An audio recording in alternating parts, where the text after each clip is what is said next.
have a gift for you. I want to deliver to you the key that will empower you to take charge of your life and destiny. I've discovered the secret why many believers and very religious people seem not to be successful in certain area of their life. Meanwhile, in the contrast, I believe you might have seen some unbelievers or less dedicated believers or even atheists who seem to succeed in their career, in their marriage, in their profession, or in one area or the other. I may be wondering, how come these people are not so close to God, but yet succeeding? Now, when it comes to the government, the operations, and the system of the earth, there are two dimensions of God that we need to understand. Number one, there is the principles of God, or the principles of life, and number two, the miracles of God. What do we mean by principles? Principles are a natural system created by God by which the earth is governed. Principles are divided into nature and the laws of life. For instance, Genesis 2 verse 6, when God had created the earth, before man was created, he made the mist to water the earth naturally. It was a natural system. There is a law of reproduction by which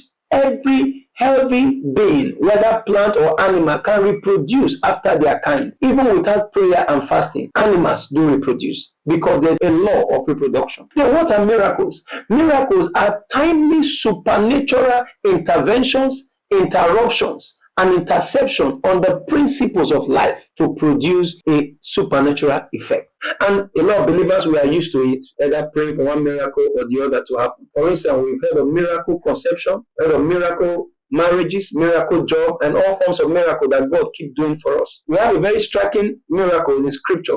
A 100 years old man, Abraham, impregnating a 90 years old woman, Sarah, and they gave birth to their child. Now, to succeed in life, you must understand that we are primarily created to live by principles on the earth, not by miracles. A lot of believers want to live by miracles in their daily life. Somebody may say, but Pastor, waking up and sleeping is a miracle. Yes, sleeping and waking up is a miracle. But if you do not take care of your health, you may not wake up tomorrow morning. So we are created to live by principles on the earth. The birth of Jesus was a miracle, and all through his life, he performed several miracles. For instance, Jesus turned water to wine. It's a miracle.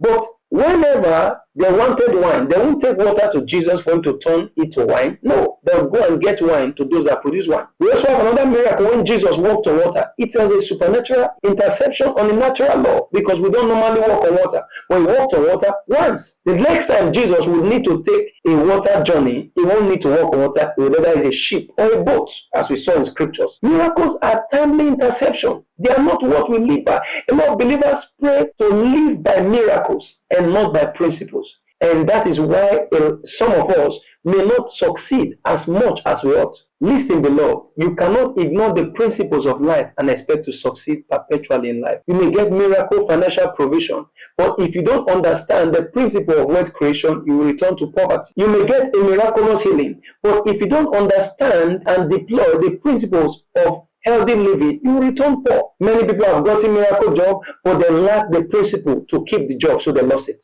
Some have gotten miracle marriages, but they did not know the principle of family life, so they lost it. We cannot perpetually succeed when we ignore the principles of life and focus on only the miracles of God. God is a perfect God. He has created his principles and his miracles to work with for us to succeed. If you continue to ignore the principles of life and only focus on the miracles of God or the supernatural, you will end up as a mediocre. The good news is that the principles of God are embedded in scriptures. When we study, we'll find it. And I'm happy because the next time I see you, I'm going to see you at the top.